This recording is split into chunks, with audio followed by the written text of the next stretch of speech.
Nodify has had a fascinating improvement on the time to biopsy as well as my diagnostic yield. And I think the reason for that is that I like to do bronchoscopy. I like to do a lot of bronchoscopy. We do a lot of robotic biopsies, and it was something that I have a passion for and have so for many years. And initially, when I first started looking at Nodify, I was concerned that it was going to decrease that volume. But it was the right thing to do for patients, and if that's the case, then that's the case. What I found was I actually started to biopsy more patients, because what Nodify did was it took that wide swath of intermediate hedging risk and was able to move patients either into a higher risk category or taken ones that I would have biopsied before that probably never needed to be biopsied and move them down into a lower risk stratification.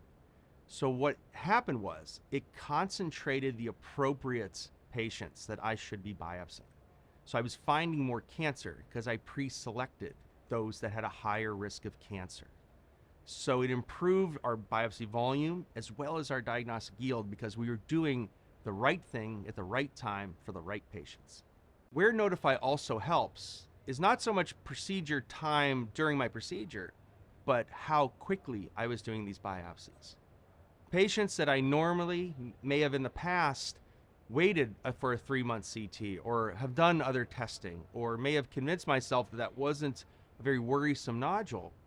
When we started to stratify those and find on multiple occasions where those nodules were actually of a higher risk than we realized, I am now doing these biopsies at a time frame that's much quicker than I would have done before in the same patient that I may not have notified in the past, and I had convinced myself that that nodule wasn't as worrisome as it actually was. The impact on Nodify for my practice and our practice generally, I can't say that it's increased or decreased our volume, because our volume is always there, but what we've seen is an improvement in appropriately selecting the right patient for biopsy. Would love to say every patient is 25 years old with, running 20 miles a day, but that obviously is never the case when you're looking at most nodules. So most nodules, have some high-risk features when it comes to doing a biopsy and bronchoscopy. And so making sure that that's the next best choice. The other end is, particularly if we have the CDT positive, is just knowing that the next best choice is a biopsy, regardless of risk, or it's worth the risk to the patient to take to go and figure out what the heck this is based off of that result.